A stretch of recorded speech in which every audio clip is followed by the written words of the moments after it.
டீடைல்ல first question elucidate why the green revolution was born. எலுசிடேட்னா அதை சொல்லணும்னு அர்த்தம். why ஏன் green revolution பசுமை புரட்சின்னு சொல்லுவாங்க.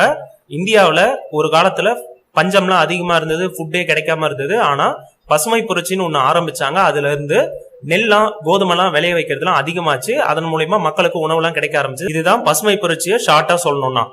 அது அந்த பசுமை புரட்சின்றது ஏன் பார்ன், ஏன் அது உருவாச்சு, ஏன் அது நடந்தது, அத காரணம் சொல்லணும். இந்த கொஸ்டினுக்கான ஆன்சர் உங்க புக்ல இருந்தே நான் கொடுத்திருக்கேன். பேஜ் நம்பர் 156ல ஆஃப்டர் இண்டிபெண்டன்ஸ் இந்த டாபிக்ல இதுல இருந்து ஆரம்பிச்சு இந்த பேராகிராஃப் எழுதணும். அதுக்கடுத்து மேல இருக்கிற இந்த பேராகிராஃப் எழுதணும். அதுக்கடுத்து இது வரைக்கும் கிரெயின் ப்ரொடக்ஷன் வரைக்கும் இதை தான் நம்ம இப்ப இந்த டீடைல்ல பார்க்க போறோம். ஆஃப்டர் இண்டிபெண்டன்ஸ்க்கு அப்புறம், சுதந்திரத்துக்கு அப்புறம் India chose to adopt a planned developmental model. Plan பண்ண டெவலப்மெண்ட் முன்னேற்றத்துக்கான ஒரு முறையை கையாண்டாங்க. இந்தியா எடுத்துக்கிட்டாங்க, அந்த முறையை சூஸ் பண்ணாங்க அப்படின்றத இந்த பாயிண்ட். இது ஏன் சொல்றாங்கன்னா ஃபர்ஸ்ட் அக்ரிகல்ச்சருக்கு ஃபோக்கஸ் பண்ணாங்க இந்தியால. அதுக்கப்புறம் இண்டஸ்ட்ரியை தான் ரொம்ப அதிகமா ஃபோக்கஸ் பண்ண ஆரம்பிச்சாங்க. அதனால அக்ரிகல்ச்சர்ல பாதிப்பு ஏற்படுது. இதுக்கப்புறம் தான் கிரீன் ரெவல்யூஷன் வந்தது. இப்ப இங்க சொன்னது பிளான்டு டெவலப்மெண்டல் மாடல்னா அந்த முறையை ஃபர்ஸ்ட் இண்டிபெண்டன்ஸ்க்கு அப்புறம் எடுத்தாங்க. அதுல after an initial focus on அக்ரிகல்ச்சர்ல ஃபோக்கஸ் பண்ணாங்க இனிஷியலா தொடக்கத்துல. ஆனா இண்டஸ்ட்ரியலைசேஷன் வாஸ் கிவன் ப்ரையாரிட்டி. அக்ரிகல்ச்சருக்கு ஃபோக்கஸ் பண்ணி இருந்தாலும் இண்டஸ்ட்ரியலைசேஷன்னா தொழிற்சாலைகளை அதிகப்படுத்தணும், அதுலதான் ப்ரையாரிட்டி அதிகமா கொடுத்தாங்க, அதுக்கு தான் முக்கியத்துவம் அதிகமா கொடுத்தாங்க. இதுல இருந்து நம்ம ஏற்கனவே 2 மார்க்லயே பார்த்திருக்கோம். அதை பார்க்காதவங்க அந்த வீடியோ பாருங்க, அதுல இன்னும் எக்ஸ்பிளைன் பண்ணி சொல்லியிருப்பேன். இப்ப இதை கண்டினியூ பண்ணலாம். இந்த recurrent droughts experienced by India. Recurrent டிராட்ஸ்னா திரும்ப திரும்ப டிராட்ஸ் வறட்சி ஏற்பட்டுக்கிட்டே இருந்தது. எக்ஸ்பீரியன்ஸ் பை இந்தியா இந்தியாவினால அனுபவிக்கப்பட்டது. இந்தியாவில நிறைய வறட்சி ஏற்பட்டுக்கிட்டே இருந்ததுதான் மீனிங். புஷ்டு இந்தியான்னு அர்த்தம். Pushed her to be dependent. டிபெண்டன்ட்னா எதையாவது சார்ந்து இருக்கிறது தான் டிபெண்டன்ஸ் சொல்லுவாங்க. இந்தியாவில நிறைய வறட்சி ஏற்பட்டதுனால விவசாயம் ஒழுங்கா பண்ண முடியல, அதனால உற்பத்தி ஒழுங்கா பண்ண முடியல, உணவு தானியம் எல்லாம் கிடைக்கல. அப்ப இந்தியா வெளிநாட்டோடைய ஃபுட் கிரெயின்ஸ் உணவு தானியங்களை தான் நம்பி இருக்க வேண்டியதா இருந்தது. டிபெண்டன்ட்னா அதை சார்ந்து அதை நம்பி இருக்க வேண்டியதா இருந்தது. இம்போர்ட்ஸ்னா வெளிநாட்டுல இருந்து இறக்குமதி பண்றது. However, ஆனா the available foreign exchange reserve could not permit open market purchases and import of grains.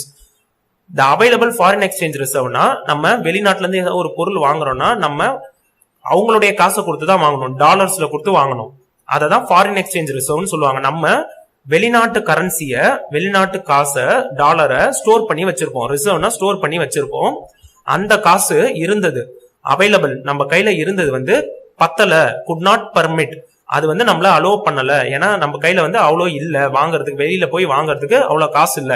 இப்ப ஃபார் எக்ஸாம்பிள் அமெரிக்கிட்ட நம்ம காசு கொடுத்து ஃபுட் கிரெயின்ஸ் எல்லாம் வாங்கணும்னா, இப்ப கோதுமை வாங்கணும்னா நம்ம கிட்ட அவ்வளவு காசு கிடையாது. அதனால நம்மளால ஓப்பன் மார்க்கெட் பர்ச்சேசஸ், ஓப்பன் மார்க்கெட்னா வெளி மார்க்கெட்ல, வெளி சந்தையில பர்ச்சேஸ் பண்ண முடியல, வாங்க முடியல. அண்ட் இம்போர்ட் ஆஃப் கிரெயின்ஸ் இம்போர்ட்டும் பண்ண முடியல, வெளிநாட்டு மார்க்கெட்ல இருந்து பொருட்களை இறக்குமதியும் பண்ண முடியல. India had to plead for food grains. India கெஞ்சி கேட்க வேண்டியதா ஆயிடுச்சு ஃப்ரம் ரிச்சர் கண்ட்ரிஸ். அமெரிக்கா போன்ற பணக்கார நாடுகள் கிட்ட இருந்து ரொம்ப கெஞ்சி எங்களுக்கு தானியங்கள்லாம் கொடுங்க, எங்கிட்ட காசு கிடையாது, நீங்க தானியங்கள் கொடுங்க, குறைஞ்ச விலையில கொடுங்க அப்படின்னு கேட்க வேண்டிய நிலைமையில தள்ளப்பட்டோம். அட் கன்செஷனல் ரேட்ஸ்னா குறைந்த விலையில டிஸ்கவுண்ட் எல்லாம் பண்ணி, அதுதான் மீனிங். கன்செஷன்னா குறைச்சி தர்றதுன்னு அர்த்தம், ரேட்னா விலைன்னு அர்த்தம். இது வரைக்கும் நம்ம பார்த்தது இந்தியா இண்டிபெண்டன்ஸ்க்கு அப்புறம் பிளான்லாம் அக்ரிகல்ச்சருக்கு அதிகமா போடல, இண்டஸ்ட்ரீஸ் தான் நிறைய ஃபோக்கஸ் பண்ணாங்க. இதனால அக்ரிகல்ச்சர்ல கொஞ்சம் பிரச்சனை அதிகமாயிடுச்சு. அது மட்டும் இல்லாம வறட்சி அதிகமானதுனால இந்தியா வெளிநாட்டு பொருட்களை சார்ந்து இருக்க வேண்டிய நிலைமைக்கு தள்ளப்பட்டோம். அவங்க கிட்ட கெஞ்சி காசு கொடுத்து, குறைவான காசு கொடுத்து வாங்குற மாதிரி நிலைமைக்கு தள்ளப்பட்டோம். இப்ப அதுக்கான இன்னும் எக்ஸ்டெண்ட் பண்ணி நிறைய காரணம் சொல்லியிருக்காங்க. எ country with massive population growing hungry. ஒரு நாடு அதிகமான பாப்புலேஷன் கொண்டு, அதிகமான மக்கள் தொகை இருந்து அதுவும் பசியில க்ரோ ஆச்சுன்னா, பசியில அந்த மக்கள் தொகை வளர்ந்ததுன்னா was perceived to be a potential candidate for revolution.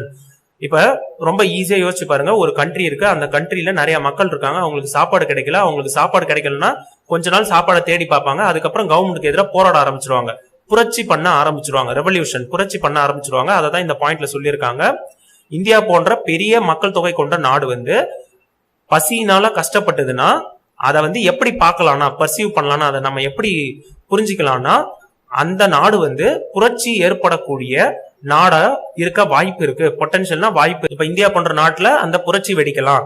The American administration, அமெரிக்காவுடைய கவர்மெண்ட்டும் அண்ட் பிலாந்த்ரோபிக் ஆர்கனைசேஷன், பிலாந்த்ரோபிக்னா மத்தவங்களுக்கு உதவி பண்ணணும்னு நினைக்கிற ஆர்கனைசேஷன், அமைப்புகள்.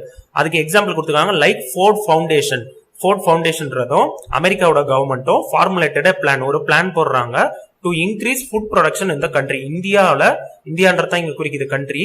இந்தியாவில ஃபுட் ப்ரொடக்ஷன், உணவு உற்பத்திய, உணவு தானியங்கள்லாம் உற்பத்தி பண்றாங்களா, ரைஸ், வீட்டு, அதெல்லாம் அதை வந்து அதிகப்படுத்துறதுக்காக ஒரு பிளான் போடுறாங்க. அந்த பிளான் படி இன்ட்ரோடியூசிங் ஹை யீல்டிங் வெரைட்டிஸ். அப்படின்னா என்னன்னா, வீட்டும் ரைஸுக்கும் முதல் வந்து நம்ம அந்த விதை போடுறோம்ல, அந்த விதையை வந்து ஹை யீல்டிங் வெரைட்டியா, அதிகமான மகசூல் கொடுக்கக்கூடிய வெரைட்டினா டைப்னு அர்த்தம். அந்த மாதிரியான விதைய இன்ட்ரடியூஸ் பண்ணணும், அறிமுகப்படுத்தணும், இந்தியன் சாயில்ல அறிமுகப்படுத்தணும், அதை அதிகப்படுத்தணும்.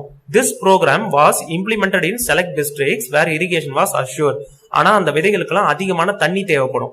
அதுக்காக இரிகேஷன்னா நீர்ப்பாசனம், அது அதிகமா இருக்கிறது. அது நிச்சயமா எந்த இடத்துலலாம் இருக்கும், அஷ்யூர்டுனா அந்த இரிகேஷன் எந்தெந்த இடத்துலலாம் நிச்சயமா கிடைக்குமோ அந்த இடத்துலலாம், அந்த மாவட்டத்திலாம். செலக்ட் டிஸ்ட்ரிக்ட்ஸ்னா குறிப்பான சில மாவட்டத்திலாம் இந்த திட்டத்தை இம்ப்ளிமெண்ட் பண்ணாங்க, செயல்முறைப்படுத்தினாங்க. சிம்பிளா அவங்க எதிர்பார்த்த மாதிரி அந்த நிலத்துல இருந்துலாம் மகசூல் அதிகமா கிடைச்சது இந்த விதையினால. The results were promising and the program was extended to cover a large number of districts. அதனால இந்த திட்டத்தை, இந்த ப்ரோக்ராம வெளி மாவட்டங்களுக்கும், மற்ற மாவட்டங்களுக்கும், நிறைய மாவட்டங்களுக்கும் எக்ஸ்டெண்ட் பண்றாங்க, விரிவாக்கம் செஞ்சாங்க. Thus green revolution was born in the country. இதனாலதான் கிரீன் ரெவல்யூஷன் ரொம்ப சிம்பிளா பசுமை புரட்சி, ஹை யீல்டிங் வெரைட்டி, அதிகமாக மகசூல் கொடுக்கக்கூடிய விதைகள்லாம் யூஸ் பண்றாங்க. அதுக்குதான் கிரீன் ரெவல்யூஷன் சொல்லுவாங்க. அதன் மூலயமா நம்மளாவே நம்ம நாட்டுக்கு உற்பத்தி பண்ணிக்கலாம் பொருட்கள், அதாவது உணவு தானியங்களை உற்பத்தி பண்ணிக்கலாம்ன்றதுதான் கிரீன் ரெவல்யூஷன், பசுமை புரட்சி. இப்ப இந்த விஷயங்கள், இந்த காரணங்கள்னாலதான் கிரீன் ரெவல்யூஷன் பார்ன்னா இங்க உருவாச்சுன்னு அர்த்தம். அந்த சிச்சுவேஷன் வந்தது. Paving way for self sufficiency in food grain production. Paving வேனா அதுக்கு வழி அமைச்சு கொடுத்தது. எதுக்குன்னா செல்ஃப் சஃபிஷியன்சி, நம்ம வெளிநாட்டுல இருந்து பொருட்களை இறக்குமதி பண்ண வேண்டிய அவசியம் இல்ல. இப்ப ரைஸோ வீட்டோ நம்ம வெளிநாட்டுல இருந்து வாங்க வேண்டிய அவசியம் இல்ல. நம்ம நாட்டிலே அதை விளைய வச்சு சாப்பிடக்கூடிய அளவுக்கு நம்ம செல்ஃப் சஃபிஷியன்டா, தனி நிறைவா ஆயிட்டோம். எதுலன்னா ஃபுட் கிரெயின் ப்ரொடக்ஷன், உணவு தானியம் உற்பத்தியில செல்ஃப் சஃபிஷியன்ட் ஆனா. ஏன்னா கிரீன் ரெவல்யூஷனால. கிரீன் ரெவல்யூஷன் ஏன் வந்ததுன்றதான் இந்த கொஸ்டின். அதுக்கான ஆன்சரை நம்ம முன்னாடில இருந்து இந்த பாயிண்ட்ஸ் எல்லாம் எழுதணும், கரெக்டா கவர் பண்ணணும்.